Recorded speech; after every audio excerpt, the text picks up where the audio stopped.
and she put me on hold. And I was like, oh God, oh God, oh God.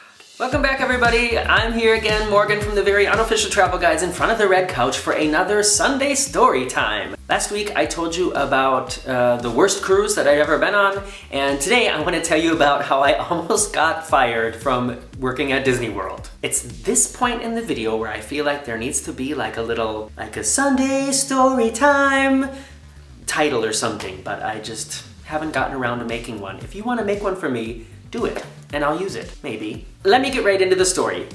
When I was 20 years old, I got a job, a dream job, working as a character parade performer at Walt Disney World in Florida. You know, I'm not gonna tell you about the whole casting process and how I got the job. Maybe I'll do that in another story time. If you wanna hear that, let me know. But I started the job, I think in like June, July, August, probably around September, October, because I was hired for the Christmas season to be part of the Sparkling Christmas Spectacular show, which is in front of the castle, the big like Radio City Music Hall style review show in front of the castle. And then it was called Mickey's Very Merry Christmas Party, or Mickey's Very Merry Christmas Parade. And it was the Christmas parade that was also, at the time, every year, a live televised Christmas special, hosted by Regis Philbin, and who else did it that year? Joan London. I had taken a half a year off of college to go down and work at Disney. It was something I had wanted to do since I was a kid, and it took a lot of effort to get the job, and a lot of organization and pulling of strings and batting of innocent eyelids to let my school let me use this semester as sort of a sabbatical, or as it was kind of like an apprenticeship is how it worked out. So I got to work at Disney, and I also got a little bit of college credit for it as well. It was fantastic. And very, very early in the whole scheme of things is when I almost got fired. And this is how it happened. I was living with sort of a friend of mine and two of his friends. And this was back in the time, like way back in the time before cell phones. And everybody, if you needed to wake up in the morning, then you used an alarm clock. And you set the alarm clock and it would go beep, beep, beep, beep in the morning. And that's how you got up if you had to get up at a special time. So we were in rehearsals. We were still learning the shows. And because most of the people who were part of these shows, and I mean these shows had huge casts, literally hundreds of people to perform and play all the roles in these shows. I mean, if you watch videos of them online, and there are videos of me in the shows online, I'll put a link below if I can find them again, and write at what minutes you can see me and how to find me. But just a huge organizational process putting these shows together. And the rehearsals were very intense, very compressed, and it was done like in sections. So it wasn't like, it was very rare that all, 150 people got together for the rehearsal. It would be, these people, and then these people, and these people, and then in the rehearsals they'd be saying, so now you walk over here around the toy soldiers, but we never saw the toy soldiers until like the dress rehearsal before we started performing the show for guests. Anyways, what I'm trying to say is, most of the people who were the performers in these shows were also working as characters and parade performers during the day in the parks. So rehearsals were tricky, and they had to be at times where most people could come and it wouldn't affect their normal working shifts. So they were either really late at night or really early in the morning.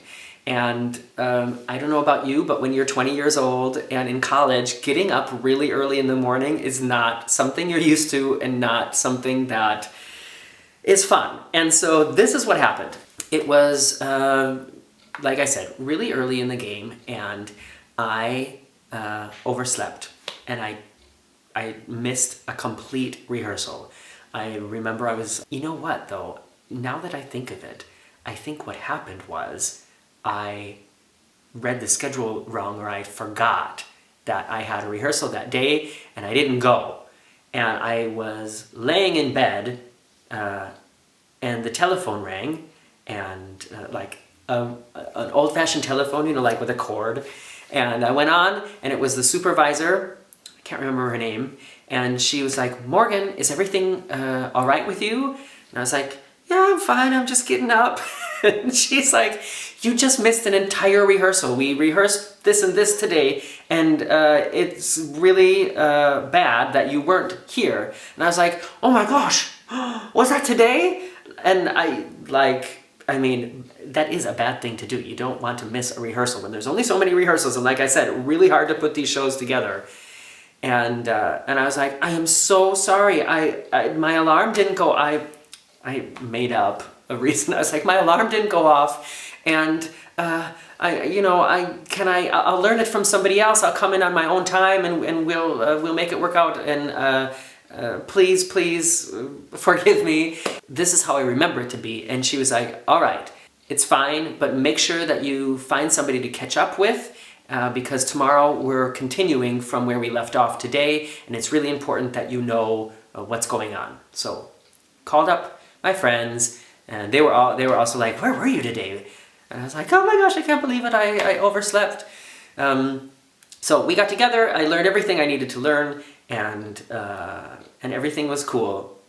And directly the next day, for the very next rehearsal, I overslept again and missed the next rehearsal.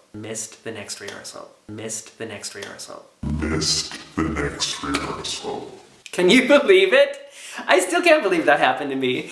And you can't imagine the feeling I had laying there in bed, hearing the telephone ring, rolling over, realizing what time it was, realizing the situation, and I was like, and I wouldn't recommend doing this, but I made up another story because I just didn't want to lose the job. This is what I said. I went on the telephone, and it wasn't even my supervisor. It was like a higher supervisor, and if I remember correctly, her name was Darlene Kennedy. So, Darlene Kennedy, sorry, I was lying, but thank you for giving me another chance. This is what I said. It's like, "Oh my gosh, I know what this looks like, but I'm really sick. I have a really high fever, and I've been throwing up all night, and I set my alarm because I wanted to call in sick this morning, but I've been so weak, and I've just been like falling asleep and waking up and falling asleep and puking, and so I'm sorry. I'm actually calling in sick, and I know it's too late, and I know you're calling me because I wasn't at rehearsal, but I'm sick, and that's why I wasn't there." She wasn't having it at first. She was like, "Morgan, I don't think this is gonna work out." And I was like immediately in sweat. Like I said, I had taken a semester off of college to go down and do this. So it wasn't only like my job at stake, which was also something really important to me, but it was also a semester of school. Like, it would have been all for the birds. So after Darlene Kennedy dropped that bomb with the words, "I don't think this is going to work out," I basically told her what I just told you. I explained the situation. I said, "Listen, this job is really important to me. It's something I've been working for and trying to make work out for a long time. I had to organize all these things with my professors at school to come down here and do it. I'm getting college credit for it, and it's something really special to me. And yesterday was a mistake, and today I'm sick, and I know that it looks like I just made a mistake again, but please don't fire me, because I really think that I'm the right person for this job, and it's just a bad circumstance at the moment, but I promise you it won't happen again." And she put me on hold, and I was like, oh God. And when she came back, she said, "All right, Morgan, we still have you on the rehearsal schedule, and then she said something like, "But before the next rehearsal, I need to see you in my office, so I'm going to make an appointment at this and this time, and you need to be there, and that is your last chance." So of course I did everything I could to make sure that I was at that appointment, And I got a really bad talking to again, of course. I mean, the guilt and the tension that I created on myself was much worse than anything she could have said to me at that moment. I felt terrible. And just, you know, how close did I come to just messing it all up. But if I remember correctly, I also got a written warning. And I don't know where that is anymore. But I do have some other fun keepsakes from then. I have my whole original portfolio of the traditions training back then. It was, I think, 4 or 5 days long.